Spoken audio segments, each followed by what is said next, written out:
नमस्कार।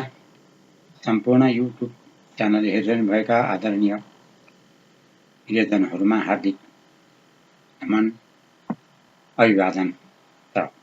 साथीहरू, सदा चाहिँ आज म यहाँहरू समक्ष अत्यन्त महत्त्वपूर्ण, उच्चता, पूर्णता, ज्ञानमयले आधारित विशेष किसिमको चर्चा लिएर यहाँहरू समक्ष उपस्थित भएको छ।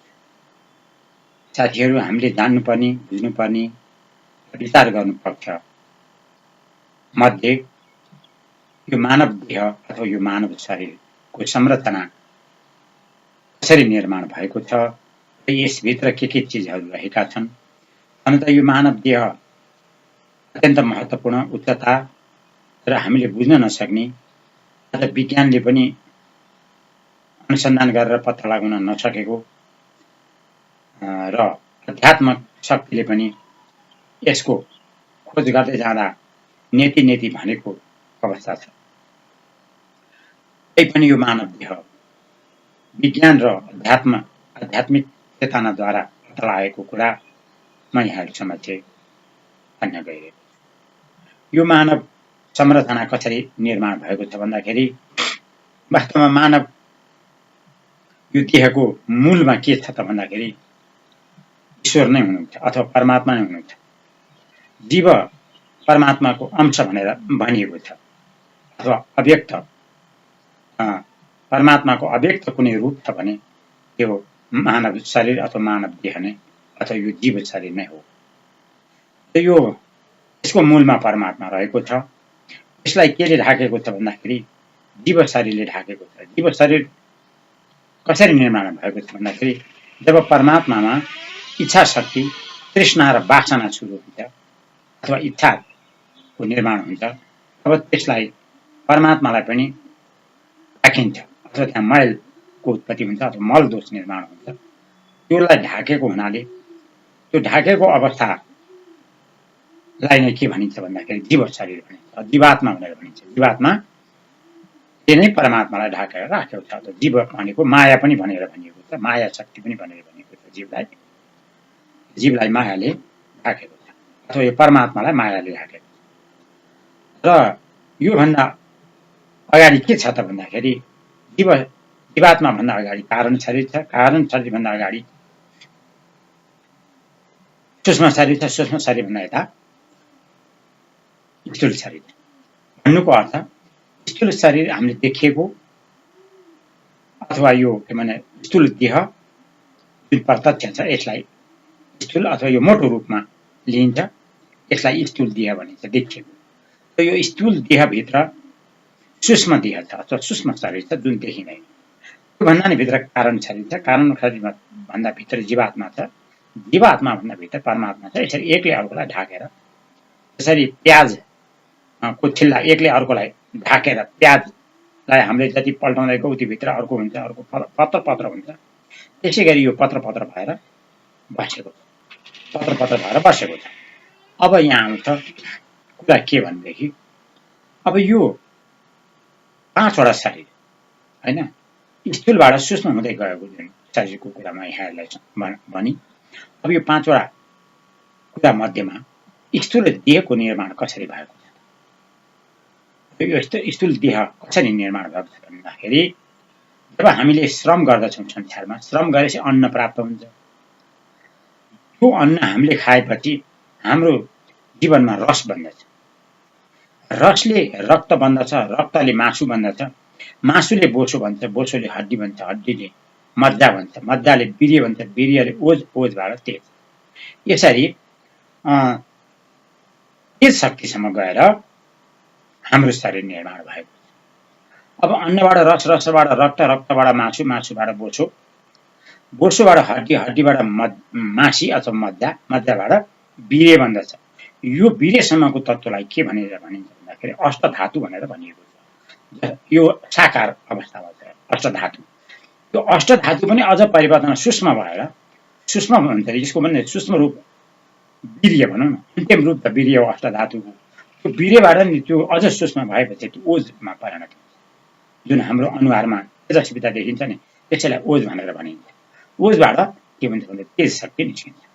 अब यो कुरालाई हामी कसरी विश्लेषण गर्न सक्छौँ भने अन्न, रस र रक्त चाहिँ के हो त हाम्रो शरीरमा भन्दाखेरि अन्न, रस र रक्त अर्थात् यो तीनटाले के हुन्छ भन्दा सम्पत्तिको निर्माण गर्दछ। हामी सम्पत्ति भन्छौँ नि, अन्नलाई सम्पत्तिको रूपमा लिएको छ। किन त्यो सम्पत्तिलाई युज गर्नाले हाम्रो रस बन्दछ, रसबाट रगत बन्दछ र जीवन चल्दछ। त्यसैले यसलाई सम्पत्ति भनिएको छ। अनि मासु, बोसो, हड्डी, मज्जालाई चाहिँ स्वास्थ्य भनेर भनेको छ। मासु, बोसो, हड्डी, मज्जा यो ठिक भयो भने हाम्रो शरीर स्वस्थ हुँदछ। त्यसै यसलाई स्वास्थ्य भनेर भनिएको छ। त्यस्तै वीर्य, ओज र तेज यसलाई चरित्र पनि भन्दछन्। र अर्को कुरा यो निराकार रूपमा चाहिँ यो चरित्रको संज्ञा दिएको छ। त्यसकारण यसरी तीनटा स्वरूपमा हाम्रो स्थूल देह निर्माण भएको छ। अब यसभित्र के छन् त भन्दा अर्को कुरा के छ भन्दाखेरि अब यसलाई एउटा प्रणालीले सञ्चालन गरेको छ होइन। अझ त्यसलाई मांसपेशी प्रणाली, 9वटा प्रणाली छन् यसभित्र शरीरमा होइन। यिनै 9 तत्त्व होइन। अष्टधातुपछि 9 10औं तत्त्व। यो 10 तत्त्वले चाहिँ के भनेको छ, यो स्थूल देह भनेको छ। यो स्थूल देहलाई केले सञ्चालन गर्छ भन्दा 9वटा प्रणालीले सञ्चालन गर्छ। 9वटा प्रणाली के भन्दाखेरि मांसपेशी प्रणाली होइन, रक्त सञ्चार प्रणाली, श्वास प्रशासन प्रणाली, हड्डी प्रणाली, प्रजनन प्रणाली अनि नसनाडी प्रणाली अथवा नाडी प्रणाली पनि भनेर भनिन्छ। अनि मलमूत्र विसर्जन प्रणाली अनि त्यसपछि पाचन प्रणाली। त्यसरी 9वटा प्रणाली छन् हाम्रो शरीरमा। यी 9वटा प्रणालीले चाहिँ यो स्थूल शरीरलाई सहज रूपले सञ्चालन गरेको छ। यो 9वटा प्रणाली ठिक तरिकाले चलेन भने हाम्रो शरीर अस्वस्थ हुन्छ। त्यसैले यो 9वटा प्रणालीले ठिकसँग सञ्चालन गर्नलाई साधना गर्नुपर्दछ, एउटा नियममा बस्नुपर्दछ, अनुशासनमा बस्नुपर्दछ।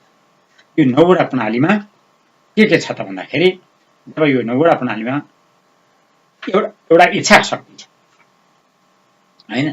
इच्छा शक्ति छ, कर्म शक्ति छ र ज्ञान शक्ति छ। यो इच्छा शक्ति, कर्म शक्ति र ज्ञान शक्तिले नै यो स्थूल देह सञ्चालित छ। तब मात्र यो स्थूल देह स्वस्थ र बलवान बन्दछ र ठिक बाटोमा हिँड्न सक्छ। अब यसलाई अझ हामीले अझ सूक्ष्म रूपले हेर्नु पर्दाखेरि अब सूक्ष्म शरीरको विषयमा अलिकति चर्चा गरौँ। अब सूक्ष्म शरीर केले बनेको हुन्छ त्यसमा अलिकति हामीले हेर्नु पर्छ होइन। स्थूल शरीरको त मैले छोटकरीमा वर्णन गरेँ। अब सूक्ष्म शरीरको विषयमा यहाँलाई मैले छोटकरीमा वर्णन गर्दछु। सूक्ष्म शरीर केले बनेको हुन्छ? सूक्ष्म शरीर 19 तत्त्वले बनेको हुन्छ। 19 तत्त्वहरू के हो होइन। र हामीले सुनिरहेकै कुरा हो 5 ज्ञानेन्द्रिय, 5 कर्मेन्द्रिय। 5 ज्ञानेन्द्रियमा के हो? आँखा जसले रूपको भोग गर्दछ, नाक गन्धको भोग गर्दछ, कान शब्दको भोग गर्दछ, जिब्रो रसको भोग गर्दछ र छालाले स्पर्शको भोग गर्दछ। यसलाई ज्ञानेन्द्रिय भनेर भनिन्छ। ज्ञानेन्द्रिय भनेको ज्ञान गर्ने अङ्गलाई ज्ञानेन्द्रिय भनेर भनिन्छ। त्यस्तै अर्को कर्मेन्द्रिय छ। कर्मेन्द्रियमा हातले के गर्दछ? हातले क्रिया शक्तिको काम गर्दछ, खुट्टाले गति शक्तिको काम गर्दछ। गति भनेको हिँड्नु होइन, खुट्टाले। र बानीले वाक शक्ति अथवा बोल्न सक्ने, वचन दिन सक्ने वाणी शक्ति प्राप्त हुन्छ।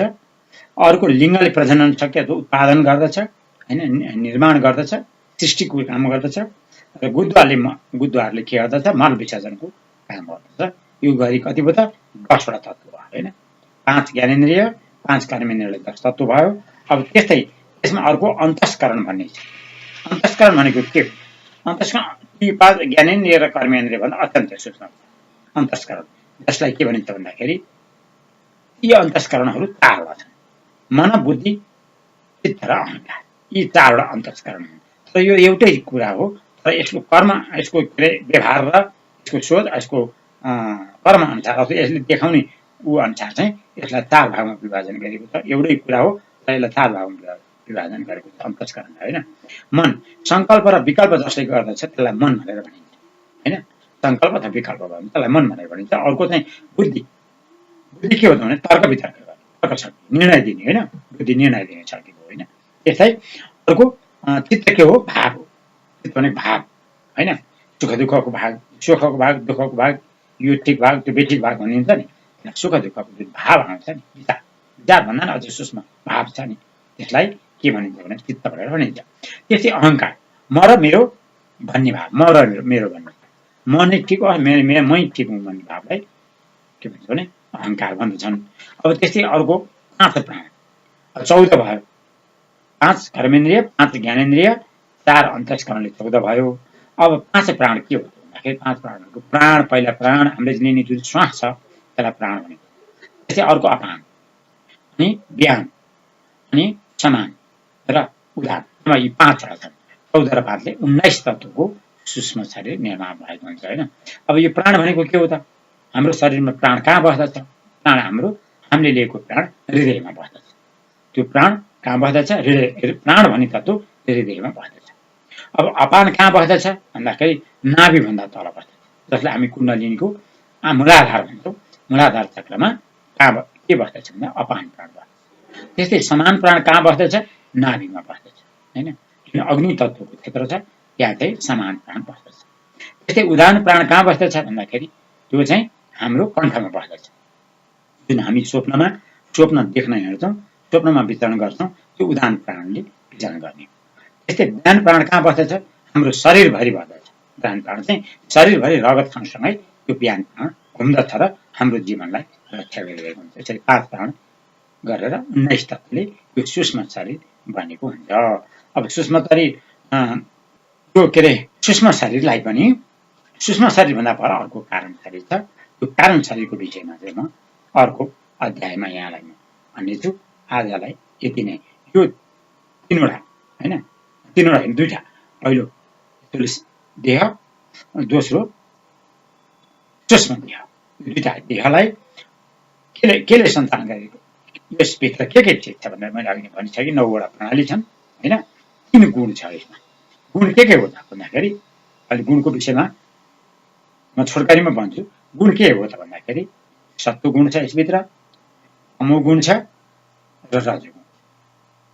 यो देहभित्र अथवा यो सूक्ष्म र स्थूल देहभित्र 3वटा गुण रहेको छ, सत्वगुण, तमोगुण र रजोगुण। र योभन्दा भित्र कारणमा पनि त्यही छ, जीवात्मामा पनि त्यही छ। परमात्मा सबैभन्दा शुद्ध छ, यसमा कुनै किसिमको गुण छैन। यो निरञ्जन निराकार परमात्मा। जीवात्मासम्म 3 गुण के अरे रहेको हुन्छ। अब ती 3 गुणहरू कसरी रहेको हुन्छ भन्दाखेरि सत्वगुण बढी भएको बेलामा, भन्दा सबैभन्दा बढी सत्वगुण रहेको बेलामा तमोगुण र रजोगुण थिचिएर रहेको हुन्छ। केवल उसको बाहिर सत्वगुण मात्रै देखिन्छ। त्यसै तमोगुण वृद्धि भएको बेलामा रजोगुण पनि सूक्ष्म रहन्छ अथवा त्यो दबिएको हुन्छ र सत्वगुण पनि दबिएको हुन्छ। त्यसमा केवल तमोगुण बाहिर देखिन्छ। त्यस्तै रजोगुण बढी भएको बेलामा अथवा रजोगुण ज्यादा भएको बेलामा सत्वगुण र तमोगुण दबिएको हुन्छ, उसमा रजोगुणको मात्रा ज्यादा हुन्छ। त्यसकारण सत्व, रज र 3टा गुण हामीभित्र रहेको हुन्छ। यसरी यो शरीर निर्माण भएको हुन्छ। यहाँहरूलाई यति नै आजलाई, र अर्को कुराहरूमा अर्को एपिसोडमा यहाँहरूलाई म जानकारी गराउनेछु। आजलाई मैले सूक्ष्म शरीर र हाम्रो स्थूल देहको विषयमा संक्षेपमा भने। धन्यवाद। जय नेपाल।